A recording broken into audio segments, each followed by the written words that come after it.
وَأَنْتُمُ الْأَعْلَوْنَ إِن كُنتُم مُؤْمِنِينَ۔ وہ معزز تھے زمانے میں مسلمان ہو کر، وہ معزز تھے زمانے میں مسلمان ہو کر، اور ہم خوار ہوئے تاریخ قرآن ہو کر۔ محترم بزرگوں اور دوستوں، آج میری گفتگو کا موضوع مسلمانوں کی تباہی اور اس کا علاج ہے۔ آئیے اس موضوع کے تحت ہم اپنے شاندار ماضی پر ایک نظر ڈال کر مستقبل کی تعمیر و ترقی کے سامان تلاش کریں۔ قرآن کریم میں رب ذوالجلال کا ارشاد ہے وَأَنْتُمُ الْأَعْلَوْنَ إِن كُنتُم مُؤْمِنِينَ، تم ہی سر بلند رہو گے بشرط ہے کہ تم سچے پکے مسلمان بن جاؤ۔ یہ ارشاد باری ہماری پوری تاریخ کا اختصار ہے اور اسی میں ہماری ترقی کا راز مضمر ہے۔ تاریخ کے سینکڑوں واقعات یہ بتانے کے لیے کافی ہے کہ جب بھی ہمارا رشتہ اللہ سے اور اس کے دین سے مضبوط رہا تو سربلندی و کامیابی نے ہمارے قدم چومے، اور جب کبھی اس رشتے میں کسی قسم کی کمزوری آئی تو ہم عزت و رفعت کے آسمان سے سیدھا ذلت و پستی کے غار میں جا گرے۔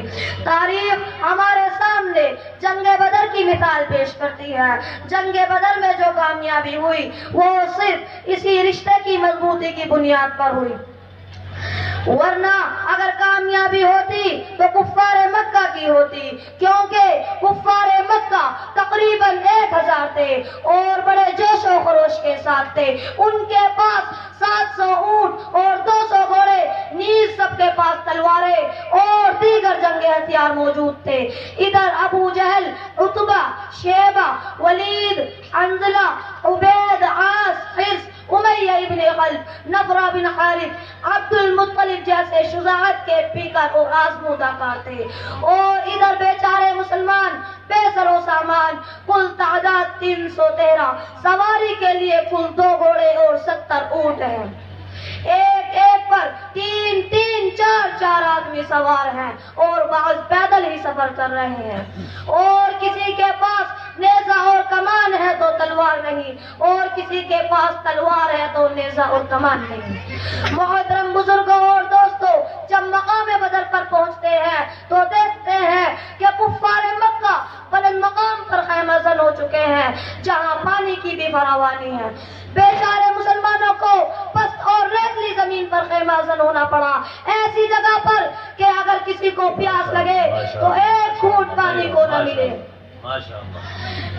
الغرض، جنگ کے اندر جتنے اسباب اور جتنی چیزوں کی ضرورت پڑتی ہے وہ سب کفار مکہ کو حاصل تھی، مگر جب لڑائی شروع ہوتی ہے تو کفار مکہ گاجر مولی کی طرح کاٹے جاتے ہیں۔ کفار مکہ کا سب سے بڑا سردار ابو جہل 2 بچوں معاذ اور معوذ کے ذریعے مارے جاتے ہیں، اور عبداللہ بن مسعود رضی اللہ تعالی عنہ ابو جہل کا سر قلم کرتے ہیں۔ مسلمانوں، کیا آپ جانتے ہیں عبداللہ بن مسعود رضی اللہ تعالی عنہ کون ہے؟ یہ وہی ہے جن کو مکہ کے صحن میں اسی ابو جہل نے مارتے مارتے بے ہوش کر دیا تھا۔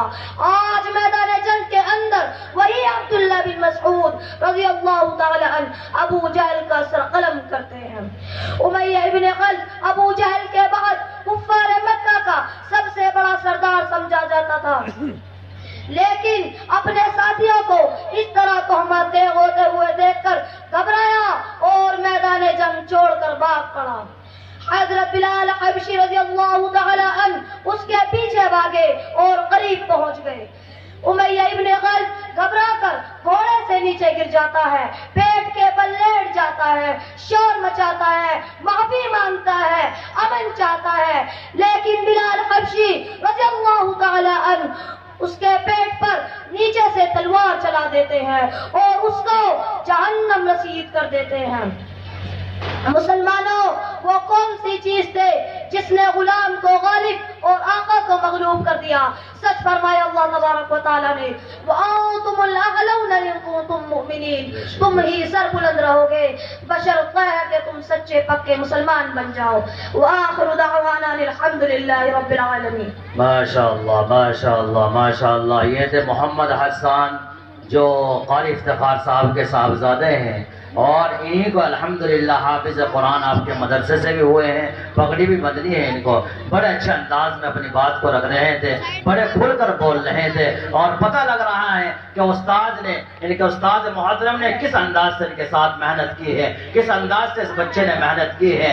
آج میں وہی بات کہہ رہا ہوں کہ یہاں مدرسے کا، استادوں کا، بچوں کا رزلٹ دیکھنے کا دن ہے، پتہ لگے